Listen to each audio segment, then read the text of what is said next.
House of the dragon season 2 చూసాక కొంచెం disappoint అయినప్పటికీ on the whole note it's a good follow for season 1 అని అనిపించింది నాకు.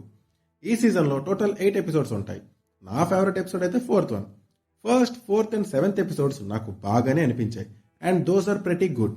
మిగిలిన ఎపిసోడ్స్లో మాత్రం నేనైతే కొంచెం డిసప్పాయింట్ అయ్యా. మేబీ అది story building or world building whatever ఏదైనా అవ్వచ్చు, నాకైతే మిగిలిన ఎపిసోడ్స్ పెద్దగా ఎఫెక్టివ్గా ఆర్ ఇంట్రెస్టింగ్గా ఏమనిపించలేదు.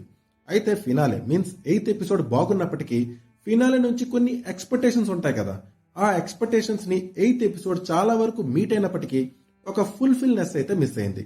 Finale is a good one but not the great one. Season 2 story చాలా వాస్ట్ ఉంటుంది. చాలా కొత్త క్యారెక్టర్స్ని కూడా మనం సీజన్ 2లో చూస్తాం. ఇనీషియల్గా మంచిగానే స్టార్ట్ అయిన సీజన్ ఆ తర్వాత కొన్ని ఎపిసోడ్స్ వరకు ప్రతి నార్మల్గా వెళ్తుంది. నరేషన్ పర్లేదు, బాగానే ఉంది. బట్ ఈ సీజన్ నరేషన్ మనల్ని ఈ స్టోరీతో కంప్లీట్గా ఎంగేజ్ చేయడంలో కొంచెం ఫెయిల్ అయిందని నాకు అనిపించింది.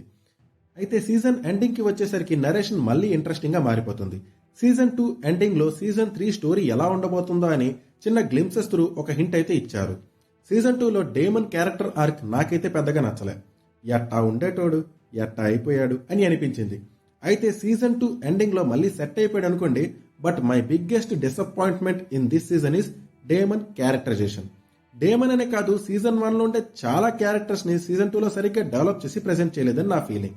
చాలా క్యారెక్టర్స్ నాకు హాఫ్ బేక్డ్లా అనిపించాయి. ప్రొడక్షన్ వాల్యూస్, విజువల్స్ గురించి అయితే స్పెషల్గా చెప్పక్కర్లేదు. నాకైతే సీజన్ 2 ఓవరాల్గా డీసెంట్గా అనిపించిన సీజన్ 1తో కంపేర్ చేస్తే కొంచెం డిసప్పాయింటెడ్ అనే చెప్తా.